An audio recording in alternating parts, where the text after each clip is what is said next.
Olá, pessoal. Boa noite a todos. Obrigada aí para quem está chegando. Ana, boa noite por estar com a Boa gente noite. hoje. Antes da gente começar esse bate-papo, eu vou começar umas preliminares, já que o tema da noite é amor e sexo, a maturidade. Então, eu vou começar um pouco as preliminares. Então, o que é essa noite de hoje, né? Essa noite é o primeiro episódio do programa 40 Minutos sobre os 40, que é a editora Primavera Editorial, fez especialmente para a gente discutir os temas que eu trago no meu livro, que eu lancei pela Primavera Editorial, que é Quando o Futuro Chegou, Encontrei um Pentelho Branco. Ana, não se assuste, isso aqui não são todas as perguntas que eu vou te fazer, eu só tenho algumas marcações no livro para a gente trazer até algumas questões que a gente conversou, né? Mas antes ainda da gente começar a conversa, ainda tem outros recados. Então, esse é o primeiro episódio do programa 40 Minutos sobre os 40. Na quarta que vem, depois da manhã às 8, eu vou falar com a Ana Leone. A Ana Leone, ela é criadora do Dinheiro com Atitude, e a gente vai falar, vai ser um papo bem legal sobre transição de carreira nesse momento da vida dos 40 aos 50, quando a gente quer mudar ou tem vontade de mudar, o que faz para mudar. Ela vai bater um papo bem legal com a gente. E nessa live de hoje, a Primavera Editorial decidiu dar um presente aí para quem está acompanhando. Eles falaram: dá esse recado, Adriana, não esquece de dar esse recado. É o seguinte: quem comprar o meu livro no site da Primavera Editorial agora, durante essa live, vai levar com um kit que a gente fez especial só para o lançamento. São poucos kits, tá? A gente fez até uma reunião hoje. Olha, tem kit, não tem? Vamos vender então na live, que eu acho que tem muita gente pedindo. Algumas pessoas que me conhecem também mandaram mensagem: eu quero com kit e tal. Então, quem quiser, entra durante essa live, entra lá e faz a compra durante o período da live. A live vai durar 40 minutos, são 40 minutos sobre os 40, então a gente não tem tanto tempo aí para tirar as dúvidas. E eu vou começar pedindo para a Ana se apresentar, contar um pouco sobre você. E depois de trazer aí teu currículo, Ana, conta pra gente, que foi uma pergunta que me fizeram, qual é a formação da sexóloga? Né, de onde vem essa profissão sexóloga? Conta pra gente, Ana. Boa Tá noite. bom. Boa noite. Eu sou Ana Canosa, eu tenho 53 anos, sou casada pela segunda vez, tenho um filho de 11. Eu sou psicóloga e me especializei em educação e terapia sexual já há quase 30 anos. Hoje eu tenho 3 atividades profissionais dentro da psicologia e da sexologia, uma de clínica em consultório, que eu continuo atendendo. A outra é uma parte mais acadêmica, que eu sou uma das diretoras da Sociedade Brasileira de Sexualidade Humana. Eu coordeno 2 pós-graduações na área, em sexualidade, sou editora da Revista Brasileira de Sexualidade Humana. Eu falo sexo o tempo todo, né? Fazer já não estou fazendo tanto como gostaria, mas enfim, falar é um negócio que eu falo bastante. E tenho também uma atividade profissional ligada mais à questão da comunicação, né? Eu escrevo no Universo, tenho um podcast, escrevo livros, gosto muito de me comunicar nesse tema. A formação de sexólogo no Brasil, ela pode ser muito ampla. Nós não temos vamos dizer, uma especificidade da sexologia no Brasil. As pessoas que se intitulam sexólogos são aquelas que normalmente fazem uma especialização na área. Temos 2 vertentes: os terapeutas sexuais, que trabalham com clínica, ajudando os seus pacientes com queixas sexuais, e quando a gente fala de queixas sexuais, elas podem ser muito diversas, desde essas que têm relação com a resposta sexual mesmo, baixa de desejo, questões de ejaculação, questões de orgasmo, etc., quanto as questões de identidade, as questões de orientação sexual. Então, o terapeuta, ele ajuda as pessoas com queixas nessa esfera. E também tem os educadores em sexualidade, que são pessoas que normalmente fazem projetos na área, então projetos de educação em escolas, em comunidades, em empresas, ou então que se comunicam trazendo questões, conceitos da sexologia. Então é um pouco isso. A gente tem visto nos últimos anos uma série de novos formatos, o sex coach, que eu até hoje não sei muito bem o que é, enfim, tem Também não sei terapeutas o que é. Pois é, eu também não consigo entender muito bem o que é, mas tá bom, né? Eu não sou formada em coaching, então eu também não sei.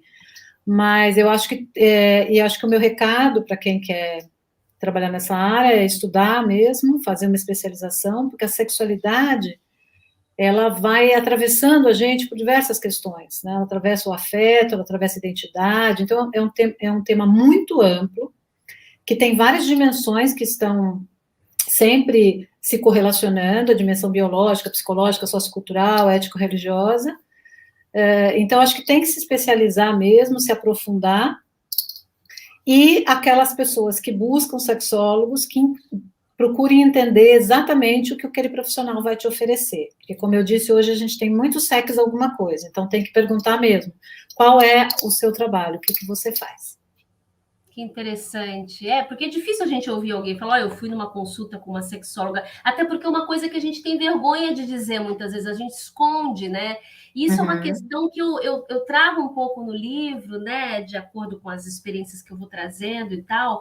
Mas o que é engraçado do país, assim, o Brasil, ele é hipersexualizado, né? Ele é um país hipersexualizado, ao mesmo tempo que ainda carrega uma série de tabus. Né? Então, por exemplo, as mulheres dessa faixa etária agora, de 40 a 50, vou dar o meu exemplo. Eu tive uma educação muito castradora, muito ortodoxa, bem conservadora mesmo, onde eu ouvia com 15, 16, 18 anos, ainda que seria legal se eu casasse virgem. Eu ainda ouvi isso na minha geração, né? E muita coisa mudou dos meus 15 anos até agora, né?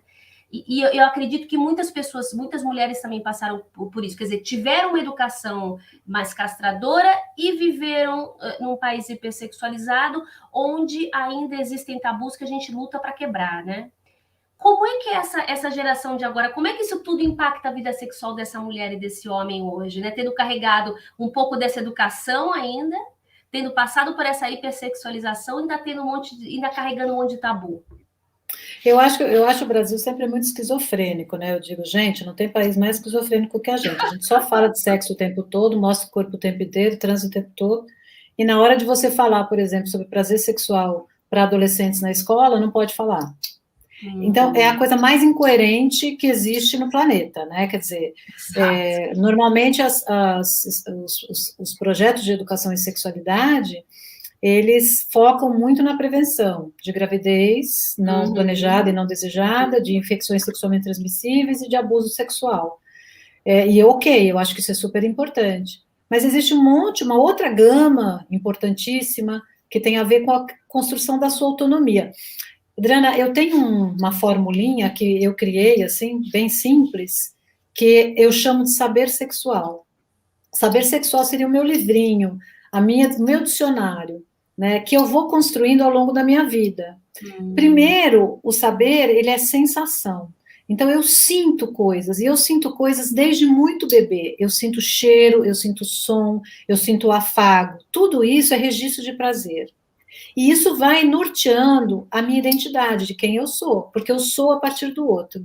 É o outro que diz quem eu sou. Ai, que bebezinho bonitinho, olha como... Então, a nossa relação com o outro é extremamente importante para o registro do afeto e para o registro do prazer. Depois eu vou agregar a emoção. A emoção tem outra carga. Então, começa daí, né? Quando uma criança, por exemplo, tem uma sensação positiva no seu prazer, no seu corpo, no contato com o corpo, se um adulto chega e fala, tira a mão daí, que isso é feio, que isso é sujo, agrega uma emoção negativa a uma sensação que era positiva. Então, assim como acontece com a violência sexual, com o assédio sexual, com o abuso sexual na infância, só depois eu vou ser razão. Então, sensação, emoção e razão. É tão importante criar esse saber de uma maneira positiva, com conceito, sabendo o que acontece, a criança entendendo o que é sexualidade na medida da sua capacidade. Então, eu acho que a gente precisa ajudar as pessoas a construir esse saber a partir do conhecimento. O que a sexologia, tem para oferecer de conhecimento sobre o corpo, sobre a autonomia? E a gente só vai ter uma autonomia, e aí as mulheres, fazendo o gancho do que você me falou, só vão ter uma autonomia sexual se elas construírem um saber que elas possam ser legitimadas nesse saber. Se eu entendo que eu tenho que ser desejada no mundo, minha função é ser desejada e não ser desejante. A minha função é ser escolhida por um homem para ser alguém. A minha função é casar para ser alguém. A minha função é ser bonita, gostosa, magra para ser desejada. Que autonomia eu tenho? Eu não tenho autonomia, porque eu estou sempre muito espelhada no que esperam de mim. Então, embora eu tenha a necessidade do outro me referenciar, o desenvolvimento emocional e a maturidade faz com que a gente comece a gente mesma a se referenciar. E não precisar tanto do olhar desse outro. Mas as mulheres, mais do que os homens, são muito viciadas na necessidade de serem espelhadas pelos outros. Isso é uma construção sociocultural que nós temos quebrado, estamos tentando quebrar nas últimas décadas. E eu penso que esta nova geração, ela vem num contexto já mais privilegiado. Ela vem num contexto com internet, ela vem num contexto com discussões sobre monogamia ou não monogamia, ela vem num contexto de muita necessidade de equiparação de gênero, de equidade, de um feminismo, de um protagonismo de feminismo da juventude. Então, essa geração, ela, nesse sentido, ela é mais privilegiada do que foi a sua geração, do que foi a minha geração. E é difícil da quebrar, né? Primeiro que a gente tem todo esse machismo estrutural, né?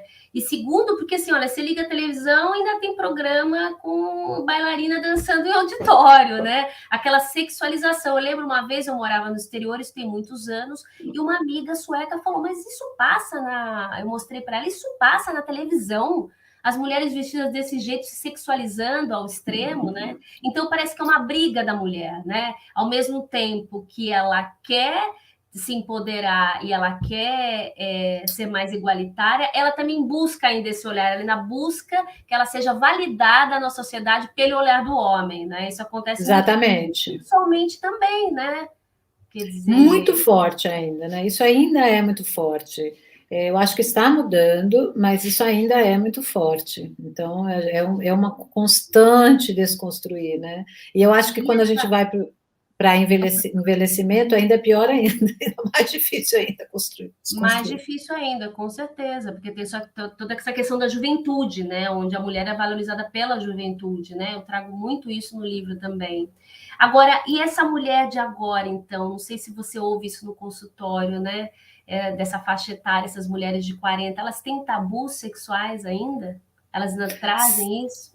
Sim, claro, eu acho que tem vários.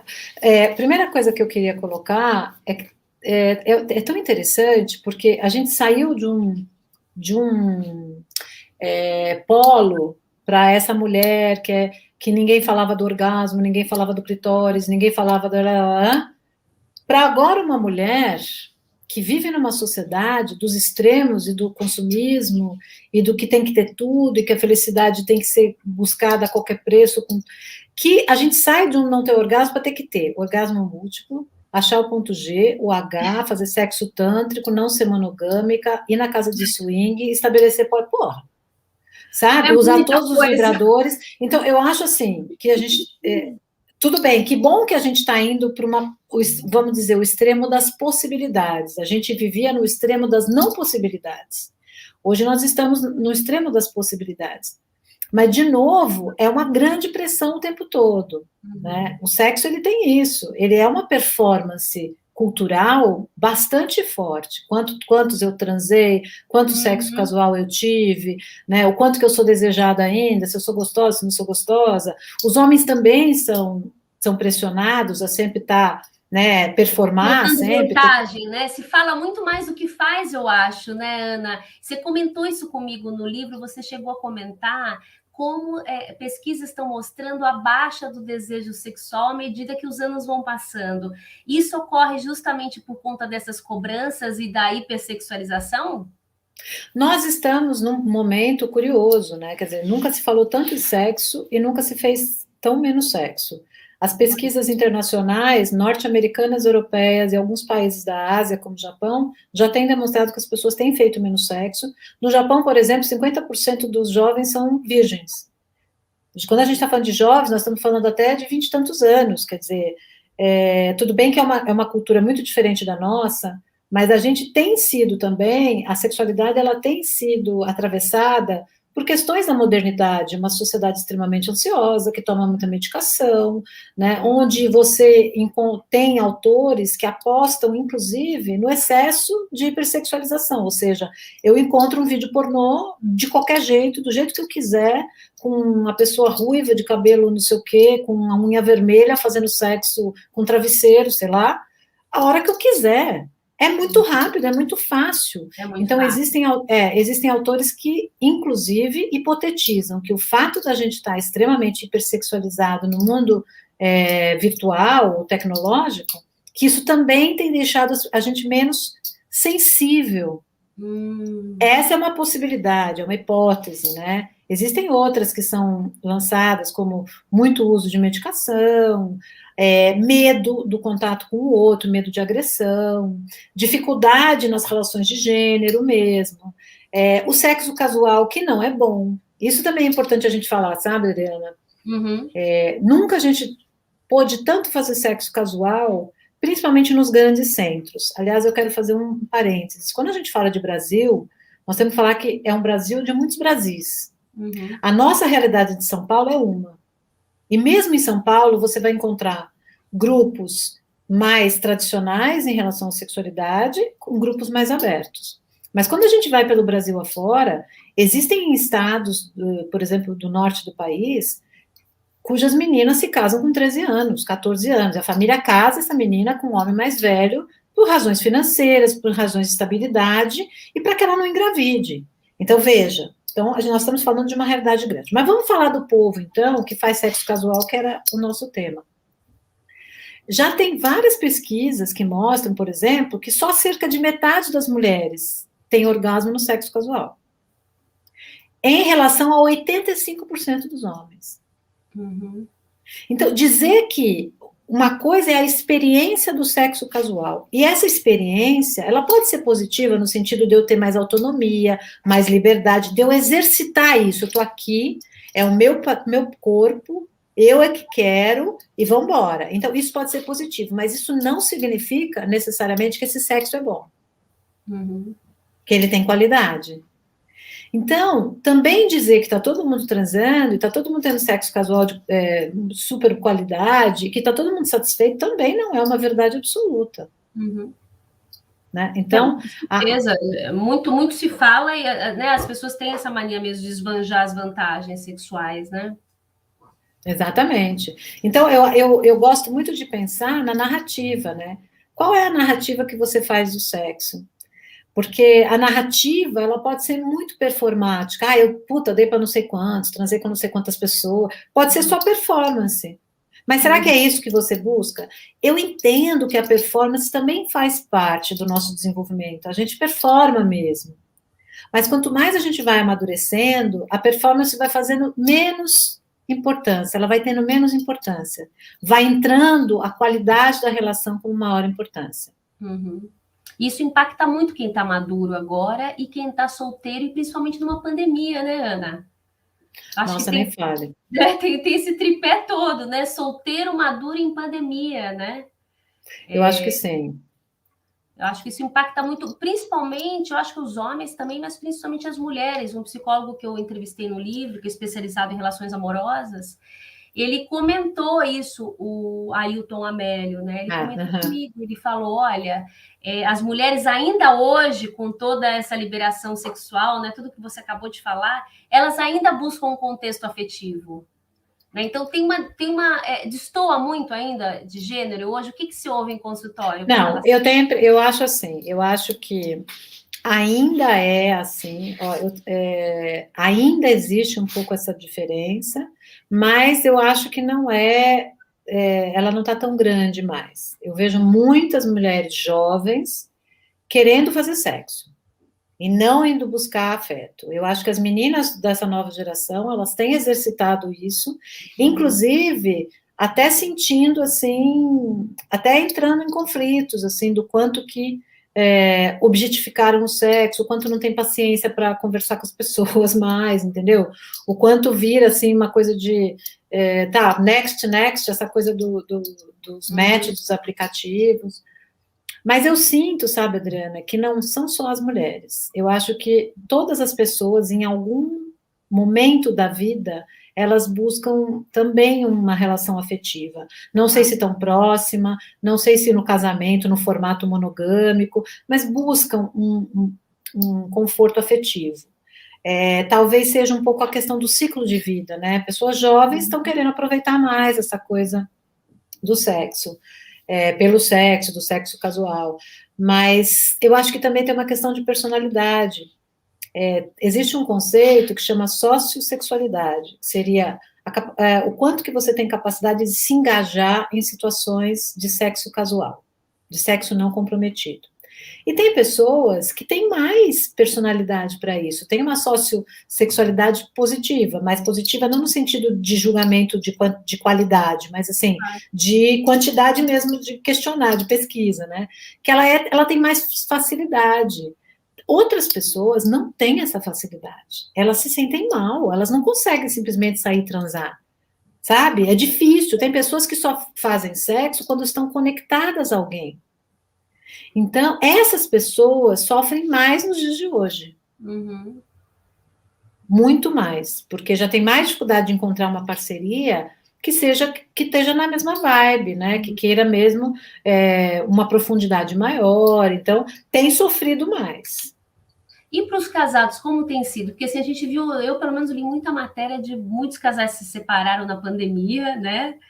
E também casais que estão juntos há muitos anos, eu imagino que também tem uma baixa de tesão em alguns momentos dessa relação. Isso acontece também, além dessa faixa que a gente vive, dos 40 a 50, que tem uma queda hormonal, tanto para o homem quanto para a mulher, que eu imagino que também reduz a libido, né? Olha, nesse sentido, Adriana, eu vou te dizer uma coisa.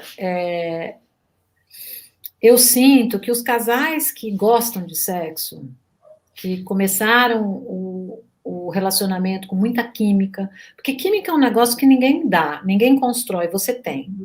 Então, às vezes, alguns casamentos, eles não estão baseados no sexo. Baseados, eu digo assim, eles não começaram por atração sexual, já não tinha química. Aí não vai fazer química com 10 anos de casado, não faz. Porque o desejo vai diminuir, não tem jeito, o desejo espontâneo, você olhar para a parceria e ter muita vontade de transar. Você até vai ter isso, mas com o passar do tempo, o sexo gosta de curiosidade, gosta do novo, gosta da sacanagem.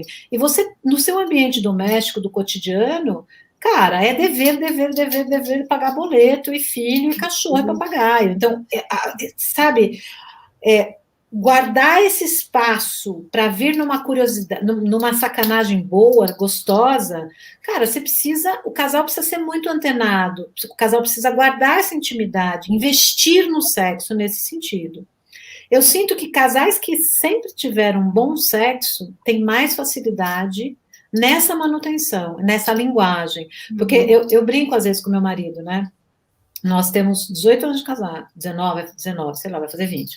Aí, de vez em quando, tipo, se a gente transar numa sexta à noite e no sábado de manhã de novo, eu olho, Paulo, cara, nós estamos olha, a gente se superou, gato.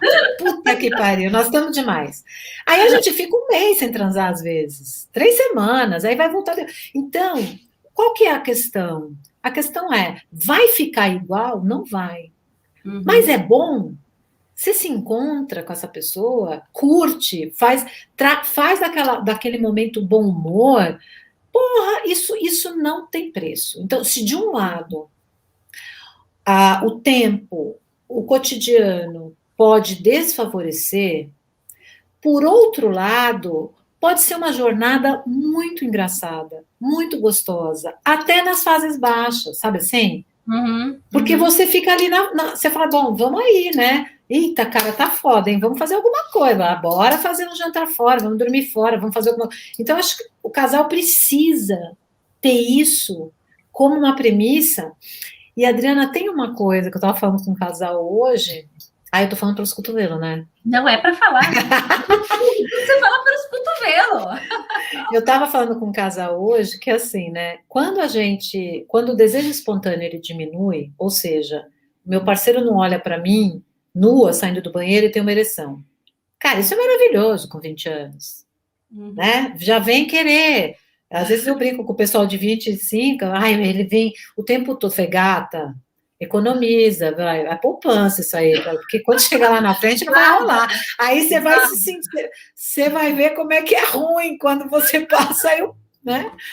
E quando a gente sabe disso, mas quando isso acontece na sua vida, quando você vai para uma interação sexual e o parceiro não tem uma ereção, ou a parceira não tem uma lubrificação, sabe? Quando você percebe que o desejo espontâneo, ele não está mais tão presente, cara, é uma ferida no narcisismo. É. Então, e para você aceitar isso, ok, olha, eu não sou a única bolacha do pacote Tostines, agora para a gente transar, a gente vai precisar de mais interação de corpo, não vai ser só com a minha visualização que vai acontecer, você precisa trabalhar isso dentro de você, porque isso também acontece com você, não acontece só com a parceria. Então, entender esse jogo do desejo, de como seu corpo responde, e que às vezes é preciso de mais interação, às vezes é preciso de uma fantasia para a coisa funcionar, cara, ajuda muito. Ainda mais quando você tem uma parceria. Fala, querida. Não, eu ia falar que assim, toda relação precisa ser regada que nem uma planta, sexual também, né? Não é só a relação amorosa do dia a dia que precisa ser regada, a sexual também precisa ser regada. Mas super regada, gente, super. Hoje eu tenho. Fica, né? Eu lancei uma hashtag que é o porquê não, né? Hashtag porquê não. Que é aquela história. Hoje eu peço para o meu marido me convencer. Eu falo, me convença, cara, porque do jeito que a gente quer dormir, cansada, que tá morta, você faz. Aí quando o outro vem, né? Aí você fala assim, puta, minha mãe tem que acordar cedo, 6 horas da manhã, eu tô cansada, eu quero dormir. Mas aí logo eu penso, por que não, né? É tão bom. Então, hashtag por que não? Não perco uma oportunidade. E quando meu marido vem, eu falo, mas vem, me convença direito, cara, que hoje tá foda. Mas me convença. Eu peço para ele me convencer com afinco. Falo, não, vem, me convença. Eu preciso de você. A segunda hashtag, me convença. Me convença. Eu falo, eu preciso de você. Assim como ele precisa de mim, às vezes. Sabe? Então, assim, eu acho que esse jogo do afeto, da percepção do casal, da sexualidade do casal, é muito rico, é muito importante. E a gente precisa um convencer o outro, puxar o outro, principalmente em relações de longa duração. Como é que você faz isso no sexo casual? Difícil. Não faz. Não faz. Né? Não faz. Não tem. Não tem como. Em relações muito fluidas, como é que você faz isso? Não faz. Não faz. Agora, sabe uma outra pergunta que eu queria te fazer, que eu acho que ainda tem muito, né? De novo, a gente está nesse país sexualizado, mas tá cheio de tabu e tal. Agora eu até vejo umas coisas, mas antigamente eu não via tanto. E os brinquedos sexuais? Outro dia eu vi um artigo seu no Universo que você falava dos sugadores, né? E eu já tinha, Adoro. uma amiga minha já tinha falado dos sugadores, ela tinha falado, você tem que comprar um sugador. E eu não tinha Maravilhoso. o que era, então. Aí eu li seu artigo sobre sugador. Mas tem muita mulher que tem preconceito ainda de usar esses brinquedos sexuais, principalmente se está casada ou se está acompanhada. Acha que é uma coisa que só você usa quando você está só, que é o consolo. Até tem essa questão, né? Que na sociedade fala o consolo da mulher solteira. É o consolo da mulher solteira ou é para toda hora, qualquer hora? Gente, é para qualquer um, toda hora, qualquer um, solteiro, casado, divorciado, tico-tico no fubá. Olha só, os vibradores, eles favorecem o disparo de orgasmo. Ponto. Quer dizer, tem vários vibradores diferentes, mas eles favorecem o disparo do orgasmo. E as mulheres, elas têm uma tendência, quando não estão apaixonadas ou quando não estão com hormônio no pé, ou mega em situações eróticas muito excitantes, as mulheres, às vezes, levam cerca de 10 minutos a 15 minutos para terem um orgasmo. Tá certo? As mulheres também têm uma coisa que a gente chama de... Acontece mais com as mulheres, uma coisa que nós chamamos de distração cognitiva. O que é isso? Você vai tentar, sabe, relaxar e a tua cabeça fica ali. Amanhã eu tenho isso, amanhã eu tenho aquilo. Aí a mulher começa a demorar para ter orgasmo, ela fala, puta, não vou ter orgasmo. Não vai ter mesmo. Se está numa interação com o sexo oral de alguém, além disso, que as mulheres aprenderam socialmente a ser muito boazinhas e a não serem um pouco egoístas no sexo, quando eu falo egoístas, eu não estou falando de não interação, eu estou falando de olhar para o meu desejo e ter a minha autonomia. Eu vim para essa relação para ter prazer, é isso que eu estou dizendo. Então eu vou negociar isso. Então, como as mulheres não tiveram esse aprendizado, a pessoa fica fazendo sexo oral nela, ela fala assim, ai, coitadinho, a boca vai ficar com preguiça, vai ficar com dor na boca. Imagina se homem tem essa preocupação. Nunca, nenhuma. Né? Pega teu cabelo e faz assim no teu cabelo. Agora, É porque eles são uma cambada de desgraçados? Não. É porque eles aprenderam socialmente que eles podem legitimar o próprio prazer. Então, eles não têm dificuldade de pegar a outra pessoa, seja outro homem ou outra mulher, e mostrar o que eles desejam. Eles estão certos. Guiar Eles estão, e pedir, dizer. Uhum. eles estão certos no sentido de colocar o próprio desejo. Claro, nós não estamos falando de homem egoísta, nós estamos falando dos homens quando se manifestam. Então, essa distração cognitiva feminina atrapalha muito uma mulher ter orgasmo. Porque ela está ali, mas ela não se empenha. Mais uma coisa, as mulheres têm mais dificuldade de aceitar que elas têm fantasias sexuais para ajudar a pensar em sexo enquanto estão se relacionando ou estão na masturbação. Na masturbação, acho que até se permitem. Ai, mas eu tô com meu parceiro e eu tô pensando em outra coisa sexual. Minha filha, você e 90% da população, né? Então fica fria que tá tudo bem. Uma coisa não tem a ver com a outra. Uma coisa é o seu O sexo começa erotismo. aqui, né, Ana? O sexo não começa aqui? Exatamente. Exatamente. Então as mulheres ainda têm uma coisa de não diferenciar muito o sexo do afeto. Então, nesse sentido, Adriana, o vibrador, ele ajuda a a rapidez do negócio. Primeiro, porque é um estímulo constante, né? Segundo, que tem ritmos diferentes. Então, ele favorece que a mulher tenha orgasmo, que é uma maravilha. Inclusive, então, assim, eu acho que eles vêm ajudar os casais a brincar, a provar outros estímulos, porque tem vibradores que servem também para os homens junto, tem outros brinquedos eróticos que servem para os homens. Eu acho que traz uma questão de ludicidade e favorecem o orgasmo feminino. É muito comum, por exemplo, as mulheres que fazem sexo com pessoas com pênis, que estão ali transando na penetração, usarem um vibrador, um bullet de clitóris, para ajudar a disparar o orgasmo junto com aquela sensação prazerosa que aquela mulher tem na penetração. Nem todas têm essa sensação. Então, assim, tá aí para ser usado. É maravilhoso. E ajuda muito, principalmente na pandemia, né? Esses casais estão buscando aí novidades, acho que pode ajudar muito, pode ter sido uma boa dica essa, né?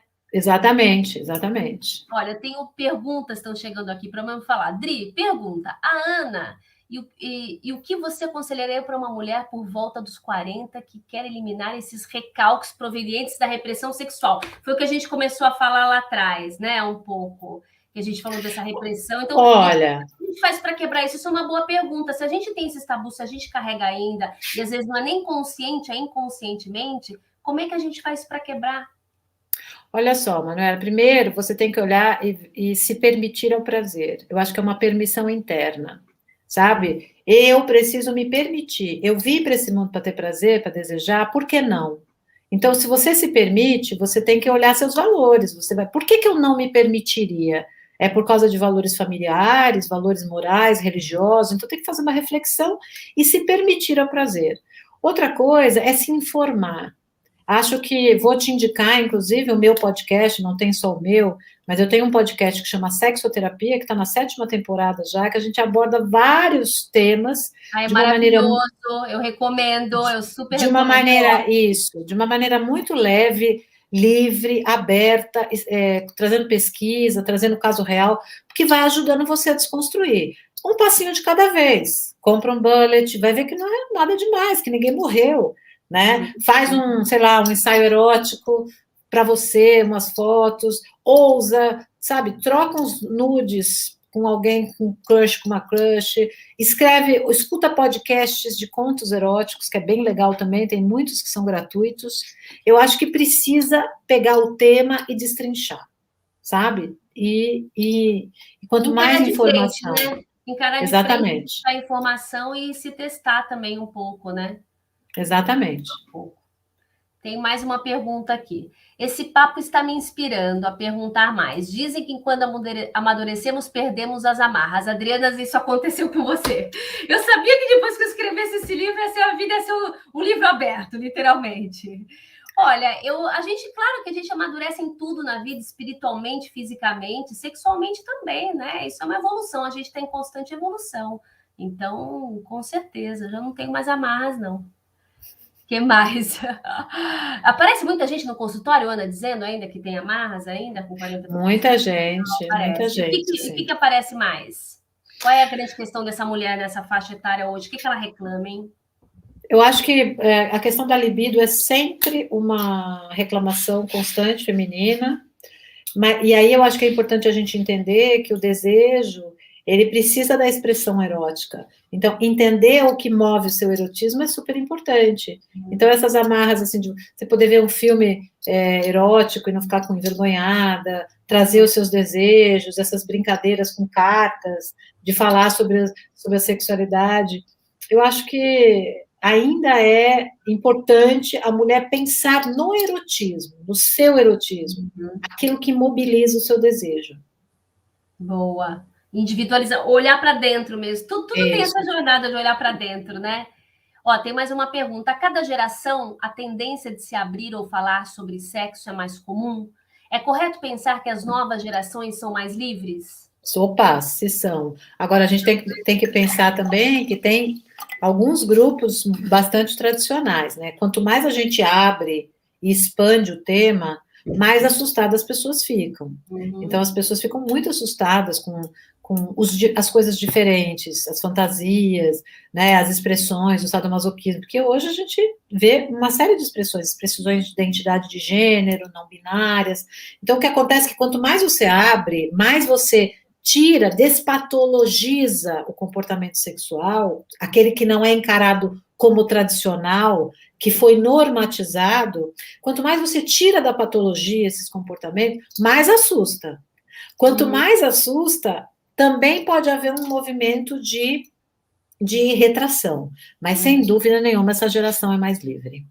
Sabe uma coisa que eu ouvi uma vez, há uns 3 carnavais, mais ou menos, eu fui num bloco de carnaval, que era a Baby Consuelo, que eu queria muito ver a Baby Consuelo, mas tinha uma moçada assim num canto, e eu vi uma roda de adolescentes, e eles se propuseram, eles falaram, vamos todo mundo, então, todo mundo se beija. Aí passaram, todo mundo se beijou. Eu tenho uns 15, 16 anos, depois só as meninas se beijam, beleza, só as meninas se beijaram.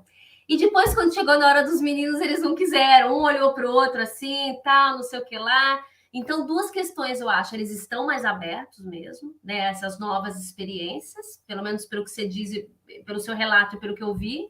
Mas ainda tem essa questão do tabu ainda do homem também não poder experimentar. Porque eu já li muito que todos somos bis, né? Todos somos bissexuais. Porém, temos tabus que não nos revelam. Isso é verdade ou isso é uma... Olha só, é uma hipótese do Freud, já no começo do século XX, hein, que as pessoas são bissexuais. Agora, sim, o que nós vemos como pesquisa?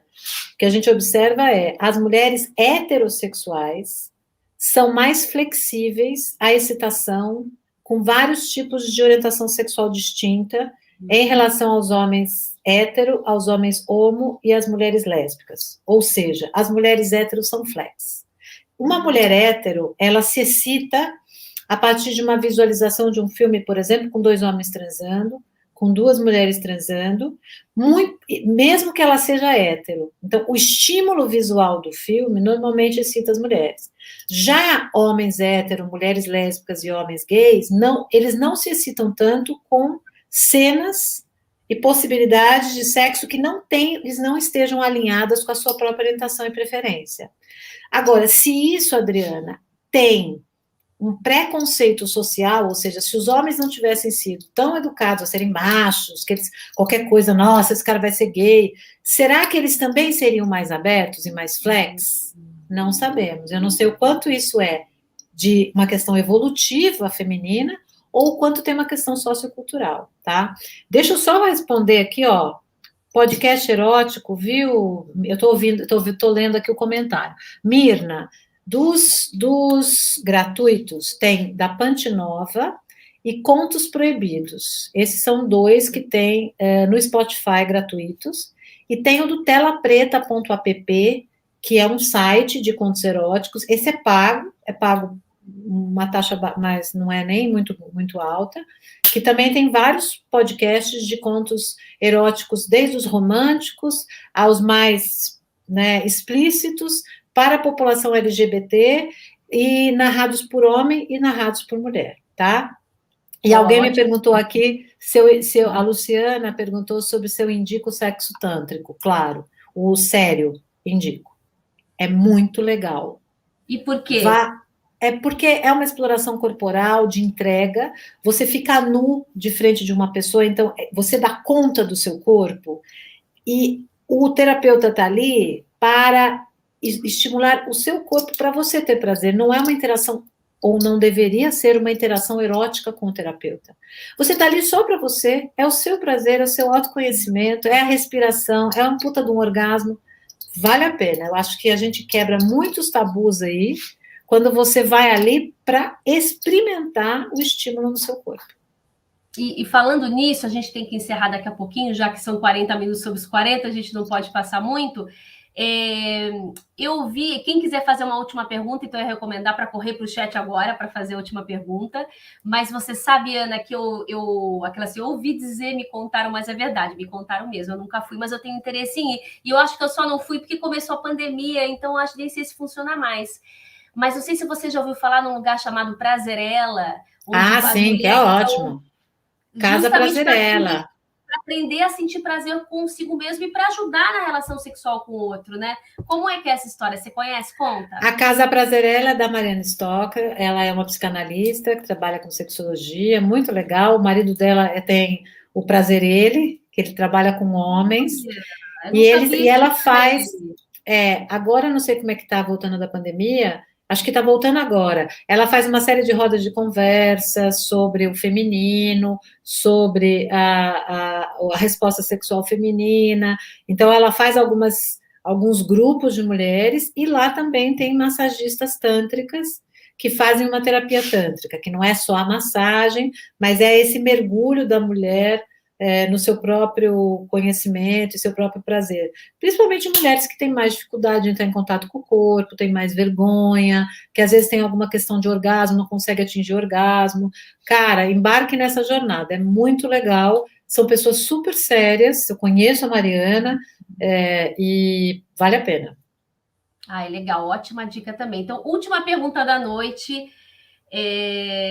De 40 a 50, a gente está amadurecendo. Eu até coloquei no meu livro aqui um trecho do Manual de Atenção à Mulher no Climatério / Menopausa, dizendo: o envelhecimento sexual é um dos fatores mais frequentemente apontados como fonte de angústia para mulheres e homens nessa fase da vida.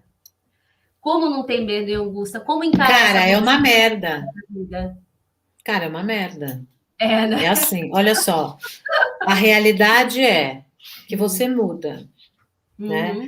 E ou a gente encara isso como alguma coisa que faz parte da vida, e às vezes a gente sente saudade, você sente saudade de quando você tinha muito desejo, você sente saudade de quando, né? Mas isso não significa que é o fim da sua vida sexual. Cerca de 50% das mulheres, Adriana, vão ter sintomas da menopausa, um ou alguns sintomas. Tem uma parte de mulheres que não tem muitos sintomas. E hoje nós temos uma série de possibilidades para recorrer.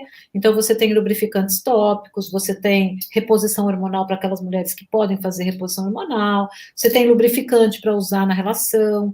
Então, assim, tudo é uma questão de você adaptar o seu ciclo de vida. Então, eu acho que a gente vai ter uma alteração na resposta. Quanto mais você envelhece, a sua resposta sexual tende a ser mais lenta. E tudo bem. É uma merda se você comparar aos seus 20 anos, mas você já teve 20 anos. Então, aí você tem que fazer bom. Você tem que fazer ficar bom a partir da sua realidade. Então, eu acho que é isso, é buscar você tem hoje laser vaginal, que ajuda muito na atrofia da vagina, a manutenção dessa atrofia. Então, gente, é isso. Entrou, vai fundo, vai buscar os recursos, vai se conhecer e vai fazer sexo com mais calma e maior qualidade. Maravilha. Ai, Ana, eu ficaria aqui mais umas 2 horas falando com você. Pena que a gente tem que encerrar a conversa. Eu te agradeço muito. Eu sei como sua agenda é busy, é ocupada. Você reservou um tempinho aqui para a gente. Então, assim, eu te agradeço muito por ter dado a entrevista para o livro, para topar estender essa conversa além livro, né? Para trazer para as mulheres discutirem um pouco. E te mando um abraço muito apertado nessa Obrigada, noite. querida. Te agradeço muito mesmo. Dou o último recado para o pessoal. Quem quiser comprar o livro, então, lembrando, hoje à noite, quem quiser comprar o livro vai ganhar o kit, faltam poucos ainda, então, se vocês quiserem, entre agora no site da Primavera Editorial. E quarta-feira que vem a gente tem um papo com a Ana Leone, às 8 da noite, para falar sobre transição de carreira. Ana, obrigada de novo. Imagina, querida, foi um prazer, viu? Obrigada, viu, gente? Um prazer estar aqui com vocês. Obrigada a todos vocês que acompanharam a gente. Quem não conseguiu acompanhar, a gente manda o link depois. E quem está acompanhando, quer encaminhar para os amigos, é só copiar o link e mandar para assistir. Tchau, gente. Um beijo. Obrigada, boa noite. Beijo. Tchau, tchau.